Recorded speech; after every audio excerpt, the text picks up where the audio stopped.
Hello hello hello my Chhota Bheem R চটকি gang, কেমন আছিস তোরা? আশা করি ভালো আছিস।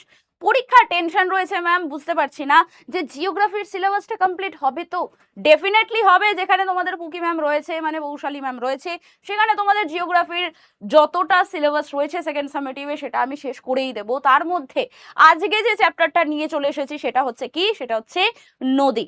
একদমই তাই, এই চ্যাপ্টারটা নিয়ে কার কার ভয় রয়েছে কমেন্টে জানাবি। আর ভয় পাওয়ার কোনো কারণ নেই, কারণ পুরো ক্লাসটা করার পর তোরা নিজেরাই বলবি যে ম্যাম এত সহজ ছিল চ্যাপ্টারটা। তো চলো দেখে নেওয়া যাক আমাদের রয়েছেটা কি। সেটা জানার আগে একটুখানি এটা জানতে হবে, যারা আজকে হয়তো প্রথম ক্লাস করছো বা আজকে প্রথম এই ক্লাসটা দেখছো, তাদেরকে বলে দিই, তাদেরকে এই যে পুরো ক্লাসটা করাবো, যা যা নোটস হবে, আমি যেটা হাতে লিখবো বা এখানে যেটা লেখা রয়েছে সবকিছু তোমরা কোথায় পাবে? তোমরা পাবে হচ্ছে পিডাব্লিউ অ্যাপটাকে ডাউনলোড করবে এবং সেখানে নিজের নাম্বার দিয়ে রেজিস্টার করে ওটিপি দিলেই তোমাদের কাছে যে পুরো যে আমাদের ওয়েবসাইটটা খুলে যাবে, সেখানে গিয়ে স্টাডিতে যাবে এবং এই নামে সার্চ করবে। কি নামে সার্চ করবে? PW Bangla class 7 WBBSC 2026। ঠিক আছে, সার্চ করার পরেই যে ব্যাচটা চলে আসবে এরকমই ড্রপ বক্স খুলবে এবং সেটা ফ্রিতে তোমরা এনরোল করে কিন্তু সব ক্লাসের, শুধু আমার নয় বাকি অন্যান্য সাবজেক্টের অন্যান্য টিচাররা যা যা পড়াচ্ছে সব কিন্তু তোমরা এখান থেকেই অ্যাভেল করতে পারবে। ঠিক আছে, একদম মজা পেয়ে গেছো? চলো মজা নিয়ে আমরা শুরু করি আজকের ক্লাস। আজকে টপিকস টু বি কভার্ড কি আছে? ফুল চ্যাপ্টার করতে চলেছি আমরা, হ্যাঁ না? ফুল চ্যাপ্টার করতে চলেছি ইন ওয়ান শট, একদমই তাই, মজা করে একেবারে করব। তো প্রথমেই দেখো, যেহেতু আমাদের চ্যাপ্টারটার নামই হচ্ছে নদী, তো আমাদেরকে আগে জানতে হবে নদী কি। হোয়াট ইজ রিভার বা হোয়াট ইজ নদী? নদী কি হয়? নদী মানে হচ্ছে কি, নদীর সংজ্ঞা অনেক সময় পরীক্ষায় দিয়ে দেয়। নদী হলো পৃথিবী পৃষ্ঠের ওপরে থাকা প্রবাহিত যে কোনো প্রাকৃতিক জলধারা হতে পারে, বা উচ্চভূমি থেকে সৃষ্টি হয়েছে, মালভূমি থেকে সৃষ্টি হয়েছে এবং সেখান থেকে বয়ে কোথায় যাচ্ছে? নিম্নভূমিতে যে জলধারাটা যাচ্ছে তাকে বলা হচ্ছে কি? নদী। নদী তার মানে কি বলছে? পৃথিবী পৃষ্ঠের ওপরে কোনো উচ্চভূমি বা মালভূমি থেকে সৃষ্ট হওয়া যে প্রাকৃতিক জলধারা তাকে কি বলা হচ্ছে? তাকে বলা হচ্ছে ম্যাম নদী। এবারে নদী কোথায় এসে মেলে? নদী যে আসছে, এসে নিম্নভূমিতে আসছে, তারপরে মিলছে কার সাথে? সমুদ্রের সাথে বা হ্রদের সাথে বা অন্যান্য জলাশয়ের সাথে কি হচ্ছে? মিলছে। এটাই হচ্ছে নদী। নদীর প্রধান বৈশিষ্ট্যের মধ্যে প্রথম হচ্ছে একটা নির্দিষ্ট গতিপথ থাকে। যেরকম আমরা যদি গঙ্গা নদীর একটা এক্সাম্পল নিই, গঙ্গা নদী একটা নির্দিষ্ট পথেই কিন্তু বয়ে যাচ্ছে, একটা গতিপথেই বয়ে যাচ্ছে। আর যে অঞ্চল দিয়ে নদী বয়ে যায় সেটাকে কি বলা হয়? নদীর অববাহিকা বলা হয়। কি বললাম আবার? নদী তার শাখা নদী ও উপনদীর সাথে যে অঞ্চল দিয়ে বয়ে যাচ্ছে সেই অঞ্চলটাকে বলা হয় নদীর অববাহিকা। এবার তোমাদের মনে প্রশ্ন হবে যে ম্যাম আপনি এক্ষুনি দুটো ওয়ার্ড বললেন, একটা হচ্ছে শাখা নদী আর একটা হচ্ছে উপনদী, এগুলো কি হয়? উপনদী মানে হচ্ছে প্রধান নদীর সাথে যে নদী এসে মিলছে সেটা হচ্ছে উপনদী, আর প্রধান নদী থেকে যে নদী বেরিয়ে যাচ্ছে, আলাদা হয়ে যাচ্ছে, সেটা হচ্ছে শাখা নদী। ঠিক আছে, আবার বলি, প্রধান নদী যখন উপনদী ও শাখা নদীর সাথে যে অঞ্চল দিয়ে প্রবাহিত হচ্ছে সেটা নদী অববাহিকা। উপনদী কি? উপনদী মানে হচ্ছে প্রধান নদীতে এসে মিলছে। আর শাখা নদী কি? শাখা নদী হচ্ছে প্রধান নদী থেকে বেরিয়ে যাচ্ছে, বিভক্ত হচ্ছে বা আলাদা হচ্ছে, সেটা হচ্ছে শাখা নদী। আচ্ছা, নদীর উৎস সাধারণত উচ্চভূমিতে হয়। এরকম ধরো নাও পাহাড় রয়েছে, এখান থেকে আমাদের নদী সৃষ্টি হয়ে এরকম করে নিম্নভূমিতে বয়ে যাচ্ছে। নদী সাধারণত মাধ্যাকর্ষণ শক্তির ফলে নিচের দিকে নেমে আসে। আমরা জানি মাধ্যাকর্ষণ শক্তি বা গ্র্যাভিটেশনাল ফোর্স কি করে? আমাদের যে কোনো জিনিসকে নিচের দিকে টানে, তাই তো? তাই জন্য আইজ্যাক নিউটন আমাদের ওই আপেলের পড়ে যাওয়া থেকেই বলতে পেরেছিলেন যে আমাদের পৃথিবীতে একটা শক্তি আছে, যে শক্তিটার নাম কি? মাধ্যাকর্ষণ শক্তি। কেন বলতে পেরেছিলেন? কারণ আপেলটা যখন গাছের ডান্ডি থেকে ভেঙে গেল তখন ওপরের দিকে না উঠে গিয়ে নিচের দিকে পড়ে গেল।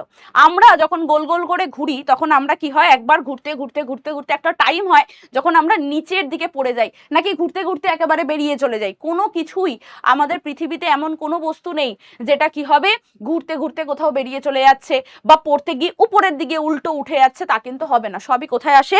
নিচের দিকে আসে ম্যাম। তো নিচের দিকে যেহেতু আসে, তা সেটা কেন আসে? সেটা হচ্ছে মাধ্যাকর্ষণ শক্তির জন্য। সেম ভাবে নদী যেহেতু উচ্চভূমিতে একদম চূড়ার থেকে ধরো সৃষ্টি হচ্ছে, উৎস থেকে, সেখান থেকে কিন্তু কি হচ্ছে? নিচের দিকে আসছে এবং নদী ভূমিরূপ পরিবর্তন করে। নদী কি করে? ভূমিরূপ পরিবর্তন করে। কিভাবে করে? নদীর তিনটে কাজ রয়েছে, একটা ক্ষয় কার্য, একটা সঞ্চয় কার্য, আর একটা হচ্ছে বহন কার্য। পড়বো আমরা, ঠিক আছে? আচ্ছা, নদীর প্রধান অংশগুলো কি কি রয়েছে? বলছে নদীর তিনটি প্রধান অংশ রয়েছে। কি বলছে? নদীর তিনটি প্রধান অংশ রয়েছে। চলো এঁকে নেওয়া যাক।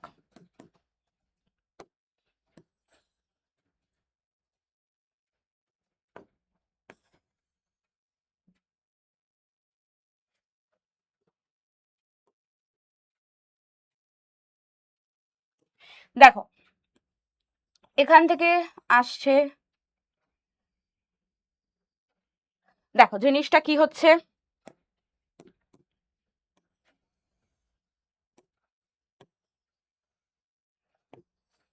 আমি এইভাবে ভাগ করলাম। এটা কি? এটা হচ্ছে আমাদের উচ্চ প্রবাহ নদীর। এটা কি? এটা হচ্ছে ম্যাম উচ্চ প্রবাহ। উচ্চ প্রবাহকে পার্বত্য প্রবাহ বলা হয়। কারণ কি? এই সময় আমাদের নদী বাস সৃষ্টি হয়েছে, উচ্চভূমি থেকে সৃষ্টি হয়ে ধীরে ধীরে ধীরে ধীরে নিচের দিকে আসছে। তারপরে এটা হচ্ছে আমাদের কি? এটা হচ্ছে আমাদের মধ্য প্রবাহ বা মধ্য গতি। এটাই মানে হচ্ছে সমভূমি প্রবাহ বলা হয়। এটাকে কি বলা হয়? সমভূমি প্রবাহ। বইতে প্রবাহ লেখা থাকুক কি গতি, একই জিনিস। কেন? এখানটা কি হয়? সমতল ভূমিতে জাস্ট বয়ে যাচ্ছে, হ্যাঁ না? আমাদের পশ্চিমবঙ্গের ওপর দিয়ে যেখান থেকে গঙ্গা যাচ্ছে সেটা কি হচ্ছে? সমতল ভূমির ওপর দিয়ে বয়ে যাচ্ছে। তারপরে এটা হচ্ছে আমাদের নিম্ন প্রবাহ বা নিম্ন গতি। আর এটাকে কি বলা হয়? এটাকে বলা হয় বদ্বীপ প্রবাহ। কি বলা হয়? বদ্বীপ প্রবাহ। কেন বলা হয় বদ্বীপ প্রবাহ?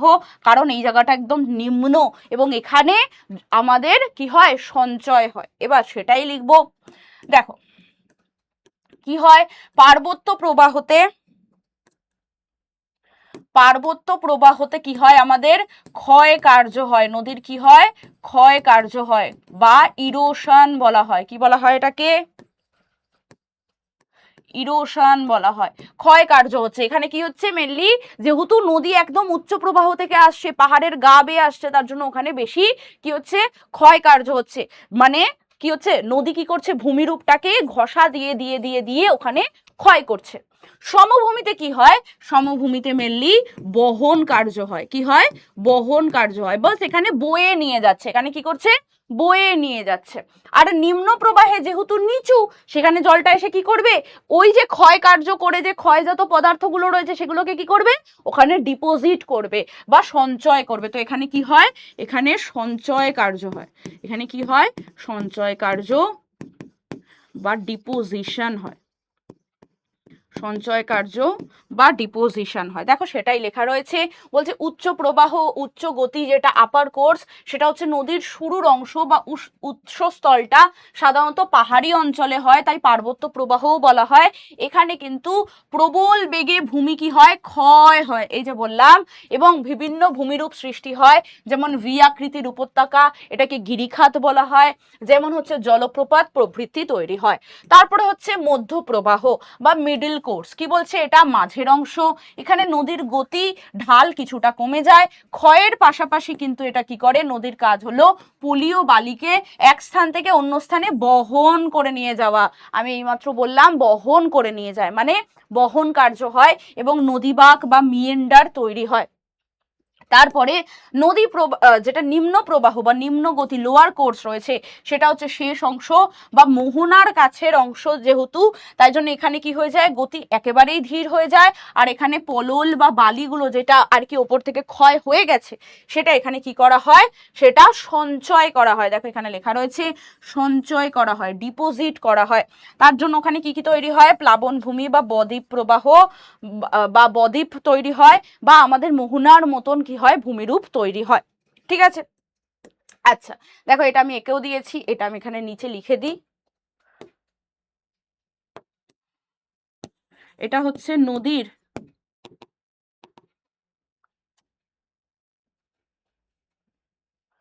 নদীর তিনটি গতিপথ।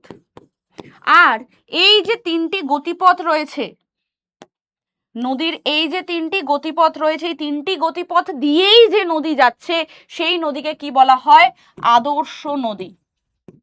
কি বলা হয়?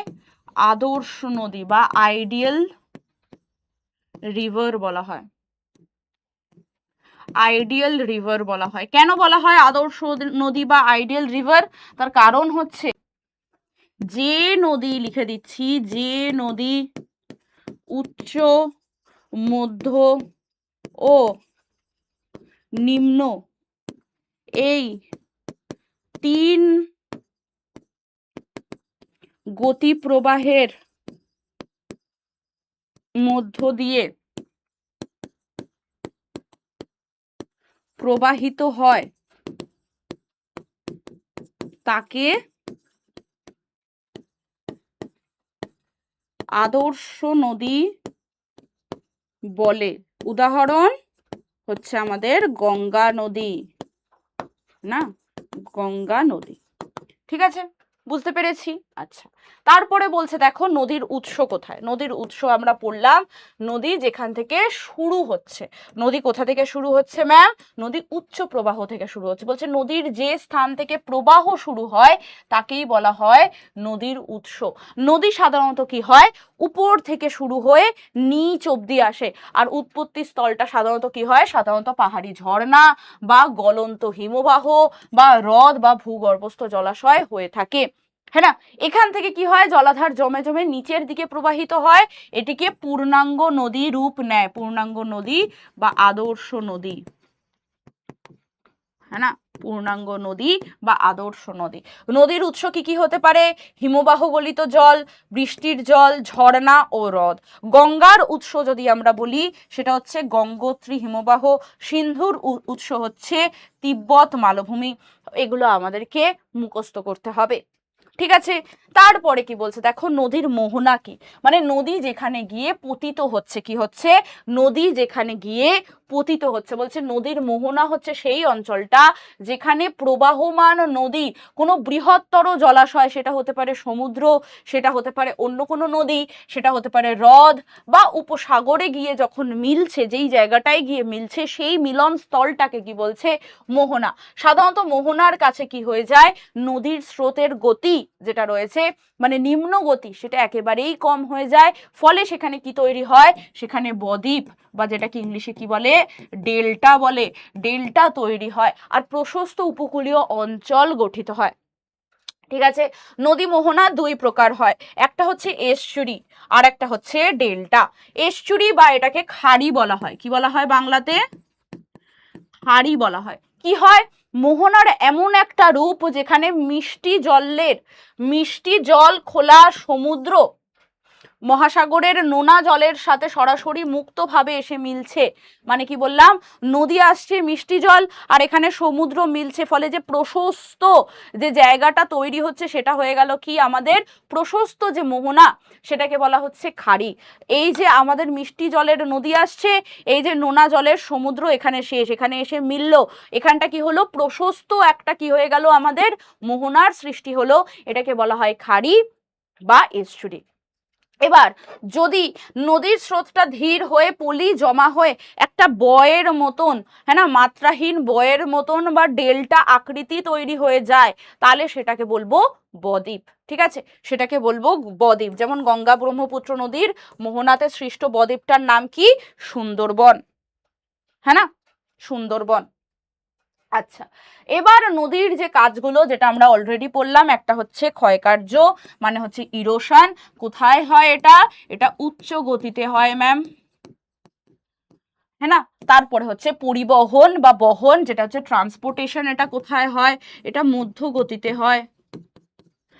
আর যেটা হচ্ছে সঞ্চয় মানে ডিপোজিশন, এটা কোথায় হয়? এটা আমাদের নিম্ন গতিতে হয়। এটা কোথায় হয়? এটা আমাদের নিম্ন গতিতে হয়। তাহলে মনে রাখবো কি করে? খ পরিসঞ্চয়। কি বললাম? খ পরিসঞ্চয়।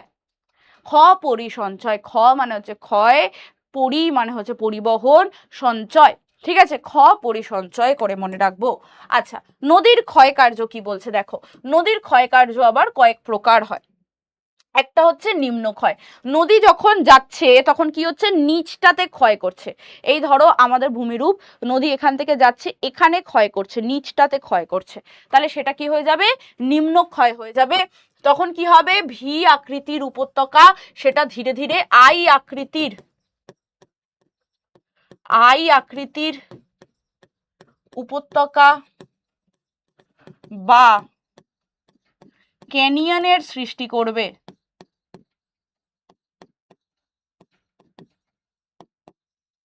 কি করবে, আই আকৃতির উপত্যকা বা ক্যানিয়নের সৃষ্টি করে। ঠিক আছে, আর এই যে আমাদের যে ভি আকৃতির উপত্যকা আছে এটাকে কি বলা হয়, এটাকে বলা হয় ম্যাম গিরিখাত বলা হয়। গিরিখাতে মেনলি কিন্তু আমাদের পার্শ্ব ক্ষয়টা বেশি হয়, যদি আমরা দেখি তো পার্শ্ব ক্ষয়টা বেশি হয়, আর আই আকৃতির উপত্যকাতে কি হয়, আমাদের নিম্ন ক্ষয়টা বেশি হয়। একে দিই, দেখো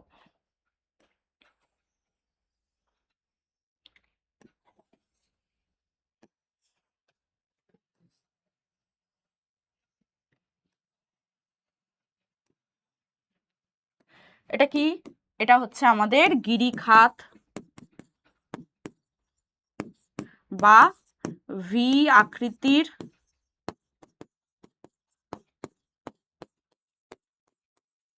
উপত্যকা। এটা কি, এটা হচ্ছে ক্যানিয়ন বা আই আকৃতির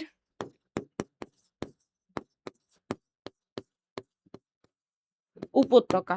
ঠিক আছে, ভি আকৃতির উপত্যকাতে কি হয়, পার্শ্ব ক্ষয়টা বেশি হয়। এখানে কি হচ্ছে, পার্শ্ব ক্ষয়টা কিন্তু এখানে বেশি হচ্ছে, আর এখানে কি হচ্ছে, আমাদের নিম্ন ক্ষয়টা বেশি হচ্ছে। এখানে কি হচ্ছে, নিম্ন ক্ষয় বেশি হয়। ঠিক আছে, বুঝতে পেরেছি। আচ্ছা, আর কি বলছে পার্শ্বক্ষয়তে, আর একটা কি বলছে পার্শ্বক্ষয়তে, মধ্য নিম্ন গতিতে যদি আমরা দেখি তাহলে সেখানে দেখব কি তৈরি হচ্ছে, আমাদের নদী আঁকাবাঁকা হয়ে মিয়েন্ডার, এটা মিয়েন্ডার হবে, বানানটা ভুল আছে, মিয়েন্ডার তৈরি হচ্ছে। ঠিক আছে, আচ্ছা একটা জিনিস যেটা জানতে হবে সেটা কি, সেটা হচ্ছে এই যে দুটোই যেটা তৈরি হয় সেটা কোথায় তৈরি হয়, এটা উচ্চ প্রবাহে বা পার্বত্য অঞ্চলে তৈরি হয়, উচ্চ প্রবাহে বা পার্বত্য অঞ্চলে তৈরি হয়। যেটা গিরিখাত সেটা কিন্তু আমাদের আর্দ্র অঞ্চলে তৈরি হয় এবং সেখানে জলপ্রবাহটা কিন্তু খুবই বেশি থাকে। কিন্তু আমরা যদি আমরা ক্যানিয়নটা দেখি সেটা কিন্তু আমাদের শুষ্ক পার্বত্য অঞ্চলে তৈরি হয়, যার জন্য জলপ্রবাহ কম থাকে বলেই আমাদের নিম্ন ক্ষয়টা বেশি হয়। আচ্ছা, এরপরে বললো মিয়েন্ডার। মিয়েন্ডারটা কিরকম হয়, এরকম টাইপের হয়। কেন এরকম টাইপের হয়, এই জায়গাটা একটু মুছে দি দাঁড়া,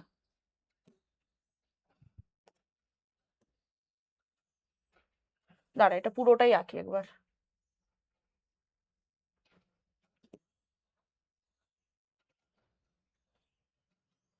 এরকম টাইপের যদি হয় তো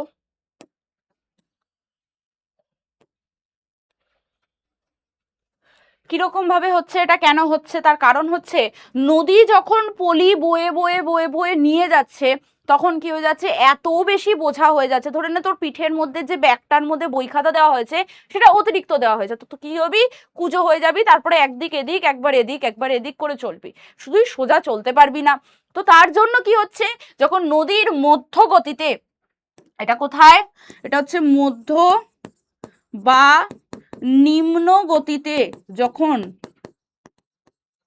নিম্ন গতি প্রবাহে কি হচ্ছে, আমাদের যখন নদী যাচ্ছে তখন ও আর পলিগুলো নিয়ে আর চলতে পারছে না, তো কি করছে, ও বেঁকে বেঁকে যাচ্ছে এবং বেঁকে বেঁকে কি করছে, এখানে এখানে এখানে এখানে এখানে এখানে জমা করছে, আবার এখানে এখানে এখানে এখানে জমা করছে, আর এগুলো জমা করতে করতে সেগুলো কি হচ্ছে, অর্ধচন্দ্রাকৃতির আকারে, দেখ এটা একটা অনেকটা অর্ধচন্দ্রাকৃতির আকার হয়েছে কিনা, এটা অর্ধচন্দ্রাকৃতি আকার হয়েছে কিনা, হ্যাঁ ম্যাম, এগুলো হয়ে গেছে কিরকম,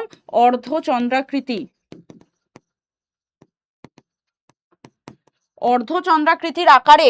যখন এগুলো আলাদা হয়ে যাচ্ছে তখন তাকে কি বলছে, তখন তাকে বলছে অক্সবো লেক বা অশ্বক্ষুরাকৃতি হ্রদ বলছে। কি বলছে? অক্সবো লেক বা অশ্বক্ষুরাকৃতি হ্রদ। হ্যাঁ না, এটা কি বলে? এটাকে বলা হয় হচ্ছে ম্যাম মিয়েন্ডার বলে। কি বলে এটাকে? এটাকে বলে মিয়েন্ডার।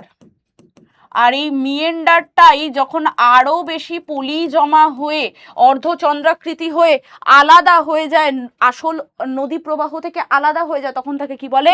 অক্সবো লেক বা অশ্বক্ষুরাকৃতি হ্রদ। কেন অশ্বক্ষুরাকৃতি বলছে? অশ্বের মানে ঘোড়ার যে পাটা থাকে, খুরটা থাকে, সেটা অনেকটা এরকম টাইপের দেখতে হয়। বা যদি আমরা বলি অক্স মানে হচ্ছে আমাদের কি ষাঁড়, তার এখানে কুচ থাকে, সেই কুচটাও কিন্তু অনেকটা এরকম টাইপেরই দেখতে হয় বলে অক্সবো লেক বা অশ্বক্ষুরাকৃতি হ্রদ বলছে। তারপরে দেখো কি বলছে আমাদের, লাস্ট হচ্ছে পশ্চাৎক্ষয়। মানে কি হচ্ছে? হেডওয়ার্ড ইরোশন যেটা হচ্ছে, বলছে নদীর উৎস বা মোহনা থেকে পিছনের দিকে ক্ষয় হতে থাকে যখন, তখন নদী তার দৈর্ঘ্য বৃদ্ধি করতে থাকে। এর ফলে জলপ্রপাতগুলো ধীরে ধীরে পিছনের দিকে সরে যায়, তাই জলপ্রপাতে পশ্চাৎক্ষয় দেখা যায়। হ্যাঁ না, তার জন্য জলপ্রপাতে কি দেখা যায়? পশ্চাৎক্ষয় কিন্তু দেখা যায়। চলো, এটা আমরা দেখে নিয়েছি। আচ্ছা, এইবার আমরা দেখব হচ্ছে ক্ষয় কার্যের ফলে সৃষ্ট যে প্রধান প্রধান ভূমিরূপগুলো আছে সেগুলো। প্রথম হচ্ছে আমাদের কি? ভি আকৃতির উপত্যকা। নদীর উচ্চ গতিতে বা বলতে পারি পার্বত্য প্রবাহে বলছে নিম্ন ক্ষয়ের ফলে, বা এখানে আমি পার্শ্ব ক্ষয়টা বেশি করে লিখবো, পার্শ্ব ও নিম্ন ক্ষয়ের ফলে ভি আকৃতির মতন যে গভীর উপত্যকা সৃষ্টি হয় তাকে কি বলা হয়? তাকে বলা হয় ভি আকৃতির উপত্যকা। জলপ্রপাত কি বলছে? হ্যাঁ না, জলপ্রপাত কি বলছে? আচ্ছা, ভি আকৃতির উপত্যকাটাই যখন আরো বেশি নিম্নক্ষয় হয়ে যায়, আরো বেশি যখন নিম্নক্ষয় হয়, তখন কি হয়ে যায়? আই আকৃতির উপত্যকার সৃষ্টি হয়। ঠিক আছে, জলপ্রপাত বলছে নদীর প্রবাহ পথে কঠিন ও পাশাপাশি যদি নরম শিলা থাকে, তাহলে নরম শিলাটা বেশি ক্ষয়প্রাপ্ত হয়ে খাড়া তৈরি হয়ে যায়। ধর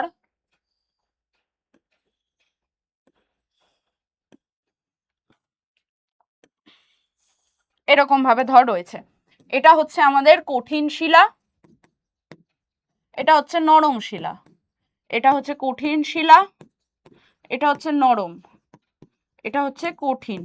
তো কঠিন শিলা কম ক্ষয় হবে, নরম শিলা বেশি ক্ষয় হবে। এর ফলে নরম শিলাগুলো ক্ষয় হয়ে যাচ্ছে বলে খাড়া একটা ঢাল তৈরি হচ্ছে, এবং এখান থেকে জলপ্রবাহটা একদম উচ্ছ্বাসের ফলে নেমে আসছে বলে এটাকে কি বলা হচ্ছে? জলপ্রপাত বলা হচ্ছে। কি বলা হচ্ছে? জলপ্রপাত, যেটাকে আমরা ঝর্ণা বলে থাকি। হ্যাঁ না, জলপ্রপাত যেটাকে আমরা ঝর্ণা বলে থাকি। আচ্ছা, আর গিরিখাত কি হয়? গিরিখাত মানেই হচ্ছে ভি আকৃতির উপত্যকা, যেটা আমাদের পার্শ্বক্ষয় বা নিম্নক্ষয়ের ফলে সৃষ্টি হয়। আচ্ছা, ক্ষয়কার্যের ফলে সৃষ্ট ভূমিরূপের মধ্যে দেখো আমরা অলরেডি পড়ে নিয়েছি ভি আকৃতির উপত্যকা। হ্যাঁ না, দেন হচ্ছে জলপ্রপাত। জলপ্রপাত সৃষ্টির কারণ কি? গতিপথে যদি কঠিন শিলা ও নরম শিলা পাশাপাশি থাকে, তাহলে কঠিন শিলা কম ক্ষয় হবে, নরম শিলা বেশি ক্ষয় হবে।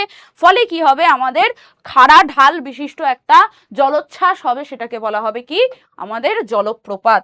বিখ্যাত যদি দেখি, নায়াগ্রা জলপ্রপাত কোথায় রয়েছে? উত্তর আমেরিকাতে। গিরিখাত কি বলছে? শুষ্ক ও পার্বত্য অঞ্চলে, এটা গিরিখাত হবে না, এটা ক্যানিয়ন হবে। হ্যাঁ না বেটা, শুষ্ক অঞ্চলে গিরিখাত হয় না, ক্যানিয়ন হয়, ক্যানিয়ন হবে। কি বলছে? বলছে শুষ্ক ও পার্বত্য অঞ্চলে কি হয়ে যায়? আমাদের প্রবল নিম্নক্ষয়ের ফলে কি হয়ে যায়? একটা গিরিখাতের সৃষ্টি হয়, যেটাকে বলা হয় আই আকৃতির গিরিখাত। কি বলা হয়? আই আকৃতির গিরিখাত বা ক্যানিয়ন বলা হয়। আই আকৃতির গিরিখাত বা ক্যানিয়ন বলা হয়। এটা কেন সৃষ্টি হয়? কারণ এখানে বৃষ্টিহীন শুষ্ক অঞ্চল থাকে, এর ফলে দুপাশের যে মাটি সেটা শিলাটা ক্ষয়ে ক্ষয়ে নিচটা শুধু ক্ষইতে থাকে এবং আই শেপ তৈরি হয়ে যায়। ঠিক আছে, যেমন হচ্ছে কি পেরুর দেল কলকা বা গন্ডকী নদীতে রয়েছে যেটা, সেটা হচ্ছে আমাদের গিরিখাতের জন্য। আর যদি আমরা ক্যানিয়ন দেখতে পাই, এছাড়াও নদীখাতের ফলে দেখো ক্যানিয়ন লেখা রয়েছে, যেটা আমরা পড়লাম। মন্থকূপ কি হয় বলে দিচ্ছি। আচ্ছা, ক্যানিয়নের যদি একটা আমরা দেখি, সেটা হচ্ছে কি গ্র্যান্ড ক্যানিয়ন। কোথায় রয়েছে? গ্র্যান্ড ক্যানিয়ন রয়েছে কলোরাডো নদীর ওপরে, কলোরাডো নদীর ওপরে কিন্তু আমাদের গ্র্যান্ড ক্যানিয়ন, যেটা পুরো পৃথিবীর কি হয় বৃহত্তম হচ্ছে ক্যানিয়ন। আচ্ছা মন্থকূপ কি হয় ম্যাম? এই দেখো এইখানটা যেই পড়ছে তখন কি হয়ে যাচ্ছে আমাদের, আমাদের এখানটাতে একটা এরকম টাইপের একটা গর্তের মতন সৃষ্টি হচ্ছে। কি হচ্ছে? এরকম টাইপের একটা হাড়ির মতন গর্তের মতন সৃষ্টি হচ্ছে। এটাকে কি বলা হয়? এটাকে বলা হয় হচ্ছে আমাদের, এই যে এটা একটা এরকম সৃষ্টি হচ্ছে, এটাকে বলা হয় হচ্ছে আমাদের প্লাঞ্চ পুল, প্লাঞ্চ পুল বলা হয়। আর এরপরেই যখন এরকম ছোট ছোট গর্তের মতন সৃষ্টি হচ্ছে তখন সেটাকে কি বলছে, এই যে ছোট ছোট গর্তগুলো হচ্ছে এগুলোকে বলা হচ্ছে মন্থকূপ বা পট হোলস। দেখবি রাস্তার মধ্যে এরকম পটহোলস আমরা অনেক দেখতে পাই, হ্যাঁ না, ছোট ছোট ছোট ছোট গর্ত গর্ত, কারণ ওই জায়গাগুলোর শিলাগুলো হচ্ছে কি, ওই জায়গাগুলোর রাস্তার মেটেরিয়ালস গুলো হচ্ছে কি নরম ছিল, তাই ওগুলো গর্ত হয়ে গেছে। সেম ভাবে এখানেও তাই হয়। আর এই যে প্লাঞ্চ পুল রয়েছে, এটাকে বাংলায় কি যেন বলে, প্লাঞ্চ পুলকে কি বলে ভাই, বাংলা ভুলে গেছি। প্লাঞ্চ পুল মানে হচ্ছে, দাঁড়িয়ে যা,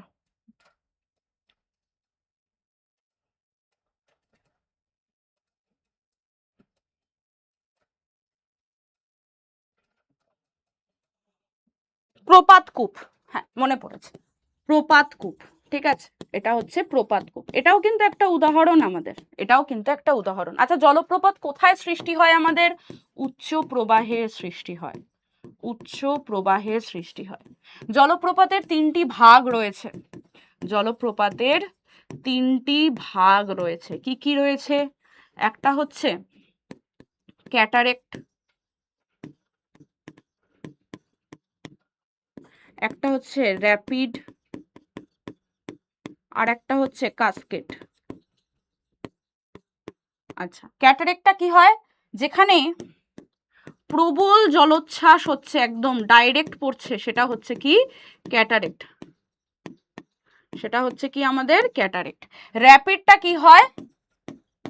ধীর বা মন্থর গতিতে যখন ধীরে ধীরে পড়ছে সেটা। আর কাসকেডটা কি হয়? সেটা এরকম ধাপ যুক্ত যখন হচ্ছে, এরকম ধাপে ধীরে ধীরে ধীরে ধীরে নামছে, তখন সেটাকে বলা হচ্ছে কি কাসকেড। ঠিক আছে। আচ্ছা তারপরে কি বলছে দেখো, পরিবহন কার্য, পরিবহনে কি নিয়ে যাবে? যেটা ক্ষয় হয়ে গেছে সেটাই নিয়ে যাবে, যেরকম বালি, কাদা, পাথরের টুকরো, শিলাখণ্ড, এই সবগুলো নিয়ে যাবে। আচ্ছা নদী প্রধানত চারটি প্রক্রিয়ায় বহন করে, একটা হচ্ছে দ্রবণ প্রক্রিয়া, একটা ভাসমান প্রক্রিয়া, একটা লম্ফদান, আর একটা হচ্ছে টান। কি হচ্ছে এগুলো বলে দিই একবার ভালো করে বুঝবো। দ্রবণ প্রক্রিয়া দেখো কি হচ্ছে, জলের সাথে, নদীর জলের সাথে মিশে যাচ্ছে তারপরে নিয়ে যাচ্ছে। ভাসমানটা কি হচ্ছে, ছোট ছোট ছোট ছোট কণা যেগুলো রয়েছে সেগুলো নদীর মধ্যে ভাসছে, যেরকম যদি আমরা চিনিগুলি বা যদি কোনো বালিগুলি, বালি ওপরটা হালকা হালকা করে ভাসতে থাকে না, যেগুলো হালকা বালিগুলো, সেরকম ভাসমান অবস্থায় সেটাকে সাসপেনশন বলে। লম্ফদানটা কি হয়, পাথরটা আসলো এখানটায় জাম্প খেয়ে আবার গেল, জাম্প খেয়ে আবার গেল, জাম্প খেয়ে, যেরকম হচ্ছে ওই যে জাম্পিং বলগুলো হয় ওরকম টাইপের লম্ফদান। টানটা কি হয়, বড় যে পাথরটা রয়েছে সেটা নদীর স্রোতের ফলে আস্তে আস্তে আস্তে আস্তে আস্তে আস্তে আস্তে আস্তে সরছে, সেটা হলো টান। এইভাবে যখন পরিবহন হচ্ছে তখন তাকে বলা হচ্ছে কি পরিবহন কার্য। আচ্ছা সঞ্চয় কার্য কি বলছে, যখন পলি, বালি, কাকড়, পাথর, নদীর গতিবেগ সব কিছু কি হয়ে যায়, কমে যায়, ধীরে ধীরে ধীরে ধীরে কমতে থাকে, এবং নদী জলস্রোতটা এবার একেবারেই বাধাপ্রাপ্ত হয়ে যায়। কেন? কারণ এত বেশি পলিবালি হয়ে গেছে, এবার ওকে জমা হতে হবে। আর নিচু ঢালের মধ্যে এসে যখন জমা হতে থাকে, মানে নদীর মোহনার কাছে, যেখানে সমুদ্রের কাছে মিশছে, যেখানে জমা হতে থাকে, সেটাই হচ্ছে সঞ্চয় কার্য। ঠিক আছে। যেরকম সেখানে কি তৈরি হয়, পলল, বেজনী, প্লাবল ভূমি, বালুচর, বদ্বীপের মতন নতুন নতুন ভূমিরূপ সৃষ্টি হয়। আচ্ছা পলল শঙ্কু বা পলল বেজনী কি হয়, পার্বত্য থেকে যখন সমভূমির দিকে নেমে আসছে তখন ভূমির ঢাল কি হয়ে যায়, হঠাৎ করে কমে যাচ্ছে। আর হঠাৎ করে কমে যাওয়ার ফলে কি হচ্ছে, নদী বহন করে নিয়ে যাওয়ার ফলে কি হচ্ছে, একটা হাত পাখার ন্যায়, এই যে পলল শঙ্কুটা কিরকম হয়, হাত পাখার ন্যায় কি হচ্ছে আমাদের একটা এরকম টাইপের অনেকটা দেখতে হয়। এরকম টাইপের অনেকটা দেখতে হয়। জিনিসটা আঁকা হলো না ঠিক, দ্বারা এখানে আঁকি। হাত পাখার ন্যায় যখন জিনিসটা তৈরি হচ্ছে তখন সেটাকে কি বলছে? পলল বেজনী বা উল্টানো শঙ্কুর মতন, বা হাত পাখার ন্যায় যখন সঞ্চয় হচ্ছে তখন সেটা হয়ে যাচ্ছে পলল শঙ্কু। এর বৈশিষ্ট্য কি? এটা সাধারণত পাহাড়ের পাদদেশে গড়ে ওঠে। এটা কিন্তু আমরা মধ্যগতিতেও বলতে পারি, হ্যাঁ না, সমভূমি প্রবাহ বা মধ্যগতিতেও কিন্তু তৈরি হয়। আচ্ছা, বন্যা সমভূমি কি বলছে? সাধারণত যখন নদী যাচ্ছে তখন নদী কি করছে? এরকম করে পলিগুলোকে দু সাইডে জমা করতে করতে যাচ্ছে। যখন দু সাইডে জমা করতে করতে যাচ্ছে তখন কি হচ্ছে? ওটা একটা এরকম ঢিপির মতন সৃষ্টি হচ্ছে। ফলে সেটা নিজের থেকেই নদীতে যখন বন্যা আসছে তখন সেটাই প্রতিরোধ করছে। তার মানে এটা কি হয়ে গেল? এটা হচ্ছে নিজের থেকেই একটা প্রাকৃতিক বন্যা প্রতিরোধক তৈরি হলো। সেটাকেই কি বলা হয়? বন্যা সমভূমি বলা হয়, বা এটাকে ফ্লাড প্লেন বলা হয়, বা এটাকে কিন্তু কি বলা হয়? এটাকে স্বাভাবিক বাঁধও বলা হয়। কি বলা হয়? স্বাভাবিক বাঁধ বা ন্যাচারাল লেভিও বলা হয়, হ্যাঁ না? কি হচ্ছে? দুকুলটা এরকম করে জমা হতে হতে কি হচ্ছে? পার্শ্ববর্তীটা উঁচু হয়ে যাচ্ছে। ফলে কি হচ্ছে? এর গতিবেগটা কমে যাচ্ছে, এবং যখন বন্যা আসছে তখন সেটা নিজের থেকেই কি করছে? আমাদের বন্যা প্রতিরোধক হচ্ছে। প্রাকৃতিক বাঁধ, দেখ ওইটাই বললাম যেটা। এর পরবর্তী স্টেজটা, মানে এই যে বন্যা সমভূমির পরবর্তী স্টেজটা কি হচ্ছে? প্রাকৃতিক বাঁধ বা লেভি। লেভি বানানটা এখানে ভুল লিখে ফেলেছি, এক সেকেন্ড, হ্যাঁ না? তারপরের স্টেজটা কি হচ্ছে? আমাদের প্রাকৃতিক বাঁধ। মানে ধরে নে এই যে আমাদের নদীটা ধরে নে এইভাবে যাচ্ছে, এইভাবে আমাদের নদীটা যাচ্ছে। তো নদীটা যখন যাচ্ছে তখন এদিকে পলি সঞ্চয় করছে, এদিকে পলি সঞ্চয় করছে, এরকম ভাবে পলি সঞ্চয় করছে। ফলে এখানে কি হচ্ছে? একটা ঢিপির মতন সৃষ্টি হচ্ছে, এখানে একটা ঢিপির মতন সৃষ্টি হচ্ছে, যেটা কি করছে? ভারী পলি ও বালিকণাটা কি করছে আমাদের? যে পলি জমে জমে একটা উঁচু বাঁধের মতন বা একটা বন্যা প্রতিরোধকের মতন সৃষ্টি হচ্ছে। বন্যা কোথায় গেল? বন্যা প্রতিরোধকের মতন সৃষ্টি হচ্ছে, তাকে প্রাকৃতিক বাঁধ বা স্বাভাবিক বাঁধ বা ন্যাচারাল লেভি বলা হয়। ঠিক আছে? আচ্ছা, এবার হচ্ছে মিয়েন্ডার। অলরেডি আমরা পড়ে নিয়েছি মিয়েন্ডার কি হয়, হ্যাঁ না? এরকম ভাবে যেটা যাচ্ছে এটা হচ্ছে মিয়েন্ডার। মিয়েন্ডার কিভাবে সৃষ্টি হয়?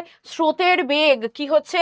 বাঁক খেতে খেতে যাচ্ছে, কারণ এত বেশি পলি হয়ে গেছে ওর, ও আর চলতে পারছে না, ও এবারে এরম এরম এরম এরম এরম এরম করে চলছে। ফলে এরকম বেঁকে বেঁকে বেঁকে বেঁকে যাচ্ছে। এটা হচ্ছে নদী বাঁক বা মিয়েন্ডার। আর এটা সঞ্চয় হতে হতে যখন এখান থেকে আমাদের আলাদা হয়ে যায়, এখানে সঞ্চয় হয়ে যখন এরকম ভাবে আলাদা হয়ে যাচ্ছে এগুলো, এরকম ভাবে যখন এগুলো আলাদা হয়েছে হচ্ছে অশ্বক্ষুরাকৃতি হ্রদ বলা হয় তাকে। অলরেডি আমরা এখানেই পড়ে নিয়েছি, দেখো এখানেই রয়েছে। কি বলছে? ইউ আকৃতির বা বলা যেতে পারে অর্ধচন্দ্রাকৃতি যেটা রয়েছে সেটা হচ্ছে অশ্বক্ষুরাকৃতি হ্রদ। ঠিক আছে? আচ্ছা, এক সেকেন্ড।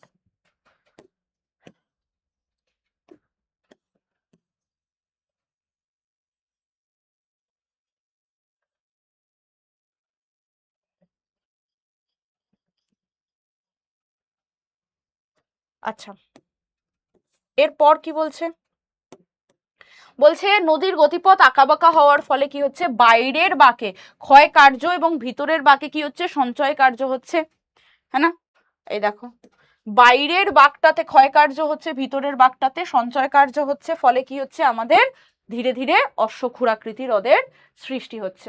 অশ্বক্ষুরাকৃতি হ্রদটা অলরেডি আমরা দেখে নিয়েছি, দেখো অক্সবো লেকটা এরকম টাইপের রয়েছে না, অর্ধচন্দ্রাকৃতি। আর এটা হচ্ছে মিয়েন্ডার রিভার, দেখো আসছে বেঁকে বেঁকে বেঁকে বেঁকে আসছে, বুঝতে পারছি? এটাই হচ্ছে অশ্বক্ষুরাকৃতি হ্রদ। বদ্বীপ কি হয়? যখনই নদী এরকম ভাবে আস্তে আস্তে এখানে আমাদের এরকম বয়ের মতন, এরকম বয়ের মতন যখন আমাদের কি করছে? আমাদের যখন সঞ্চয় কার্য করছে তখন সেটা হয়ে যাচ্ছে কি? বদ্বীপ। ঠিক আছে? পলির আধিক্য বেশি থাকে, স্রোতের বেগ কম থাকে এবং অনুকূল সমুদ্র থাকে, ফলে কি হয়ে যায়? আমাদের বদ্বীপ সৃষ্টি হতে পারে। বদ্বীপ অনেক প্রকার, একটা হচ্ছে ধনুকাকৃতি, ধনুকের মতন হয়, যেমন হচ্ছে গঙ্গা ব্রহ্মপুত্র নদীর বদ্বীপ। আর একটা হচ্ছে পাখির পায়ের মতন হয়। কিরকম পাখির পায়ের মতন হয়?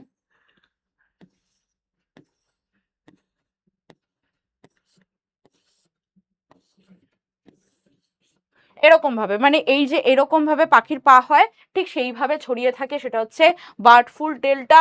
যেমন ইতালির সরি কোথায় গেল, মিসিসিপি নদীর মধ্যে রয়েছে কাসকেড বা কাসপেট ডেল্টা যেটা রয়েছে সেটা কি হয়, সেটা হচ্ছে আমাদের অনেকটা করাতের দাঁতের মতন হয়, যেটা ইতালির তাইবারে দেখা যায়। এবং খাড়ি বা এস্টুরিয়ান ডেল্টা যেটা রয়েছে সেটা কি হয়, নদীর প্রশস্ত মোহনাতে যে ডেল্টাটা তৈরি হচ্ছে সেটাকে কি বলা হয়, এস্টুরিয়ান ডেল্টা, যেটা নর্মদা নদীতে কিন্তু আমরা দেখতে পাই। বিখ্যাত কিছু নদী বদ্বীপের যেরকম হচ্ছে কি গাঙ্গেয় বদ্বীপ, বঙ্গীয় বদ্বীপ বলা হয়। বাংলাদেশ ও ভারতের পশ্চিমবঙ্গ জুড়ে রয়েছে, এটা পৃথিবীর বৃহত্তম নদীভিত্তিক বদ্বীপ। তারপর হচ্ছে ইরাবতী বদ্বীপ, যেটা মায়ানমারের প্রধান নদীর মোহনাতে রয়েছে। আর নীলনদ বদ্বীপ, যেটা মিশরে রয়েছে। ঠিক আছে, এটা কিন্তু ধনুকের মতন হয়, এটা আমাদের জানতে হবে। আচ্ছা, এবার হচ্ছে নদীর গুরুত্ব কি রয়েছে। নদীর গুরুত্ব মানুষের জীবনে কিন্তু বিশাল। নদীর গুরুত্ব প্রথম হচ্ছে সুপেয় জল বা মিষ্টি জলের উৎস। নদী না থাকলে মিষ্টি জলই আমরা পেতাম না, এবং সেটাই কি হচ্ছে ভূগর্ভস্থ গিয়ে আমাদের জমা হচ্ছে, এবং সেই জলটাই আমরা কিন্তু পান করছি। তো তার মানে বিশুদ্ধ জলের প্রথম যে উৎস সেটা কি, সেটা হচ্ছে নদী। তারপরে কৃষিকাজে, অর্থনীতিতে তো ডেফিনেটলি কাজে লাগে। তাছাড়া মৎস্য সম্পদে বা খাদ্যতেও কিন্তু আমাদের অনেকটাই কাজে লাগে, হ্যাঁ না। তারপরে বলছে বিদ্যুৎ উৎপাদনের জন্য কিন্তু আমাদের কাজে লাগছে। তাছাড়া সভ্যতা, সংস্কৃতি ও বিনোদনের ক্ষেত্রে নদীর কিন্তু বিশাল একটা ভূমিকা রয়েছে। যদি আমরা সেই অর্থেই দেখি, তাহলে আমরা দেখতে পারবো যে এই যে আমাদের যে মেসোপটেমিয়া সভ্যতা বলো, বা আমাদের যে হরপ্পা সভ্যতা বলো, মহেঞ্জোদারো সভ্যতা বলো, সব কিছুই কিন্তু নদীর তীরেই তৈরি হয়েছিল। মিশরীয় সভ্যতা, সিন্ধু সভ্যতা, সবকিছু কোথায় তৈরি হয়েছিল, আমাদের এই নদীর তীরেই হয়েছিল। আর্য সভ্যতাও কিন্তু আমাদের নদীর তীরেই শুরু হয়েছিল। তার মানে নদীর কিন্তু একটা বিশাল সাংস্কৃতিক ও ঐতিহ্যবাহী একটা কি রয়েছে, গুরুত্ব রয়েছে। আচ্ছা, এরপরে কি বলছে, নদী ও সভ্যতা যদি আমাদেরকে জিজ্ঞাসা করে যে নদী ও সভ্যতার মধ্যে কি সম্পর্ক রয়েছে, যেমন সিন্ধু সভ্যতা সিন্ধু নদের তীরে, মিশরীয় সভ্যতা নীল নদের তীরে, ভারতীয় সভ্যতা বা আর্য সভ্যতা গঙ্গা নদীর তীরে তৈরি হয়েছে। এর ফলে আমরা বুঝতে পারি যে সুপেয় জল, উর্বর মাটি, যোগাযোগ ব্যবস্থা ভালো, তারপরে হচ্ছে কি মৎস্য শিল্প, আমাদের জলবিদ্যুৎ উৎপাদন এবং নানান ধরনের ঐতিহ্য কিন্তু আমাদের নদীর তীরবর্তী অঞ্চলেই রয়েছে। তার মানে মানুষের জীবনযাপন বলো বা ব্যবসা বাণিজ্য বলো, খাদ্য বলো বা আমাদের ইলেকট্রিসিটি বলো, যোগাযোগ ব্যবস্থা বলো, সবকিছুই আমাদের নদীর সাথে কিন্তু ওতপ্রোতভাবে জড়িত, সেটার কথাই এখানে বলেছে। প্রধান নদী উপত্যকা সভ্যতা কি বলছে, মানব সভ্যতার প্রাচীন কালে যদি দেখি, নদীর অববাহিকা কি হয় বললাম, জাস্ট আ মিনিট। নদী যখন প্রধান নদী যখন কি করছে, তার উপনদী ও শাখা নদীর সাথে যে অঞ্চল দিয়ে প্রবাহিত হচ্ছে সেটা কি, নদীর অববাহিকা। এবং সেখানে নানান ধরনের সভ্যতা হয়েছে, যেমন মিশরীয় সভ্যতা নীল নদের তীরে, মেসোপটেমিয়া সভ্যতা বর্তমানে ইরাকের টাইগ্রিস ও ইউফ্রেটিস নদীর তীরে, সিন্ধু সভ্যতা যেমন হচ্ছে উত্তর পশ্চিমের সিন্ধু নদীর তীরে, এবং চীনা সভ্যতা যেমন হচ্ছে হোয়াংহো এবং ইয়াংসিকিয়াং নদীর তীরে হয়েছে, হ্যাঁ না। সেগুলো আমরা কিন্তু অলরেডি পড়েছি। আচ্ছা, এবার হচ্ছে নদী দূষণ। মানে নদী দূষণ জল দূষণের একটা প্রকারভেদ, তাই তো। নদী দূষণ হচ্ছে জল দূষণের একটা প্রকারভেদ। আচ্ছা, নদী দূষণ কিভাবে হচ্ছে, নদীর তীরেই নানান ধরনের ফ্যাক্টরিগুলো তৈরি হচ্ছে, বা কৃষিকাজে আমরা নানান ধরনের পেস্টিসাইডস, কেমিক্যালস ইউজ করছি ম্যাম। এবার সেই জিনিসগুলো কি হচ্ছে, বাহিত হয়ে কোথায় আসছে, নদীতে আসছে। তাছাড়া নদীতে আমরা গবাদি পশু কি করছি, স্নান করাচ্ছি, জামা কাপড় ধুচ্ছি। এর ফলেও কিন্তু নদীর যে আমাদের যে জলজ যে ভারসাম্য বা জলজ যে জীব বৈচিত্র্য, সেটা কি হচ্ছে, নষ্ট হচ্ছে ম্যাম। সেটাই এখানে বলছে। শিল্প কারখানার যে বর্জ্য, সেটা সেটা কিন্তু কি হচ্ছে, বিষাক্ত বর্জ্যগুলো নদীতে এসে মিলছে। আচ্ছা, তারপরে গৃহস্থালী ও পয় বর্জ্য মানে হচ্ছে কি, আমরা পটু করি, তারপরে সেটা কোথায় যাচ্ছে, গিয়ে আমাদের নদীতেই মিলছে। তো সেটাও ঠিক নয়। তারপরে কৃষিজ বর্জ্য যেমন পেস্টিসাইডস, কেমিক্যালস যেটা রয়েছে, সেটা ধুয়ে কোথায় যাচ্ছে, বৃষ্টির জলে হয়ে সেটা আমাদের নদীতেই যাচ্ছে। তাছাড়া প্লাস্টিক ও কঠিন বর্জ্য তো ডেফিনেটলি রয়েছে। তাছাড়া তেল ও গ্রিস, যেটা আমরা ধরো কোনো নৌযান রয়েছে বা কলকারখানাতে যে নানান ধরনের মানে আমাদের যে তেল পেট্রোলিয়ামের ইউজ হচ্ছে, সেগুলোও ধুয়ে কোথায় যাচ্ছে, নদীতেই যাচ্ছে।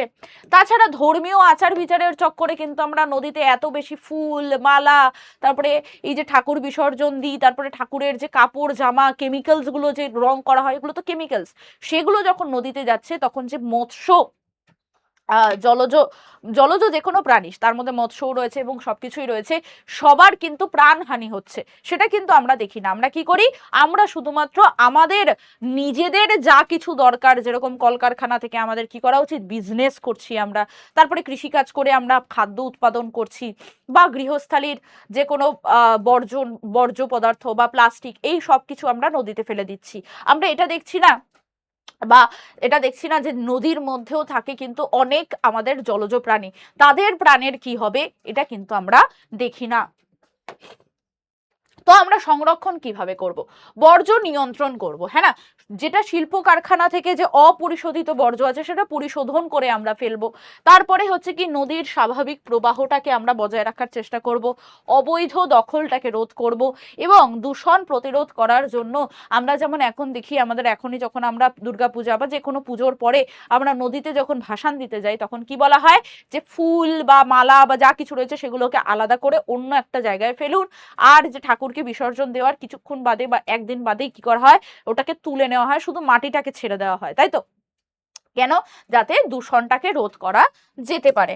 আচ্ছা, এইখানে দেখো আমি কিন্তু প্রত্যেকটা দিয়ে দিয়েছি। নদীর উৎস মানে হচ্ছে নদী যেখান থেকে শুরু হচ্ছে, মোহনা মানে হচ্ছে নদী যেখানে গিয়ে শেষ হচ্ছে, বা বৃহৎ জলাশয় মিশছে, ঠিক আছে? আচ্ছা, ক্ষয় মানে হচ্ছে কি, এখানে ভূমি কাটছে, তো এর ফলে কি হয়, ভূমির উচ্চতা হ্রাস পায়, ঠিক আছে, ভূমির উচ্চতা হ্রাস পায়। এটাকে ইংলিশে কি বলা হয়, এটাকে ইংলিশে বলা হয় ইরোশন বলা হয়। আচ্ছা, পরিবহন মানে যেটাকে বলা হয় ট্রান্সপোর্টেশন, এটাতে কি হয়, এটা পদার্থটাকে বয়ে নিয়ে যাচ্ছে, ক্ষয়জাত পদার্থকে কি করা হয়, বয়ে নিয়ে যাওয়া হয়। আচ্ছা, এই যে ক্ষয় কার্যটা হচ্ছে, এটা কোথায় হচ্ছে, এটা উচ্চ বা পার্বত্য গতিতে হচ্ছে, আর পরিবহনটা কি হচ্ছে, মধ্য বা সমভূমি প্রবাহতে হচ্ছে, ঠিক আছে? আচ্ছা, সঞ্চয় মানে কি হয়, সঞ্চয় মানে হচ্ছে ডিপোজিশন, আর এটা হয় কোথায় ম্যাম, এটা হয় হচ্ছে নিম্ন বা বদ্বীপ প্রবাহতে হচ্ছে। এখানে কি হচ্ছে, পলি জমা হয়ে ভূমির যে উচ্চতা রয়েছে, সেটা কিন্তু বৃদ্ধি পায়। বদ্বীপ কি হয়, মোহনায় তৈরি একটি ভূমিরূপ, এবং মোহনাতে যে প্রশস্ত মোহনা রয়েছে সেটাকে কি বলা হয়, খাড়ি বা এস্চুরি বলা হয়, ঠিক আছে? এগুলো মাথায় থাকবে আশা করি, একদমই থাকবে। চলো, তারপরে কিছু কিছু শর্ট কোশ্চেন্স দিয়ে দিয়েছি। নদী কাকে বলে, নদীর উৎস কি, মোহনা কি, নদীর তিনটি কাজ লেখো, বদ্বীপ কি, মিয়েন্ডার কি। আচ্ছা, 3 মার্কসের বা 4 মার্কসের আসতে পারে কি, যে নদীর ক্ষয় কার্য ব্যাখ্যা করো, নদীর সঞ্চয় কার্যের ফলে সৃষ্ট ভূমিরূপগুলো লেখো, নদী মানুষের জীবনে গুরুত্বপূর্ণ কেন, এবং উচ্চগতি ও নিম্নগতির যে নদী, তার তিনটি পার্থক্য লেখো। 5 মার্কসের কি কি কোশ্চেন রয়েছে, নদীর ক্ষয়, পরিবহন ও সঞ্চয় কার্য বিস্তারিতভাবে আলোচনা করো, নদীর বিভিন্ন গতিতে সৃষ্ট ভূমিরূপগুলো ব্যাখ্যা করো, মানব জীবনে নদীর কি গুরুত্ব রয়েছে এবং বদ্বীপ কিভাবে সৃষ্টি হয় উদাহরণ সহ লেখো। মানে যে 4 রকমের আমরা বদ্বীপ পড়লাম সেটা আমাদেরকে লিখতে হবে, মাথায় থাকবে। কিছু কিছু এমসিকিউ দিয়ে দিয়েছি, এটা তোমাদের দিলাম হচ্ছে হোমওয়ার্ক, এটা তোমরা করে প্রত্যেকটার অ্যান্সার আমাকে কোথায় লিখবে, কমেন্ট বক্সে জানাবে, ঠিক আছে? কমেন্ট বক্সে জানাবে, আমি তোমাদেরকে নাম্বার দেব, মাথায় থাকবে। এটা হচ্ছে আমাদের হোমওয়ার্ক রইলো। এই যে আমি এখানে কটা দিয়েছি, 3খানা কোশ্চেনই মাত্র দিয়েছি, 3টেরই উত্তর কিন্তু তোমরা আমাকে কমেন্ট বক্সে জানাবে। 3তে তুমি কত পেলে সেটা কিন্তু আমি কমেন্ট বক্সে তোমাকে অ্যান্সার দেব, ঠিক আছে? চলো, thank you so much my কি বলে ছোটা ভীম আর ছুটকি গ্যাং। আশা করি পড়াশোনা করছো, খুব ভালো লেগেছে ক্লাসটা। কোনো ডাউট থাকলে কমেন্ট সেকশনে জানাবে। আর যেটা বললাম সেটা হচ্ছে হোমওয়ার্কটা করে কিন্তু আমাকে কমেন্ট সেকশনে জানাতে হবে। ততক্ষণ পর্যন্ত tata bye bye, take care. Next class নিয়ে আসছি খুব তাড়াতাড়ি। ততক্ষণ পর্যন্ত ভালো থাকো, সুস্থ থাকো, পড়াশোনা করতে থাকো। টাটা।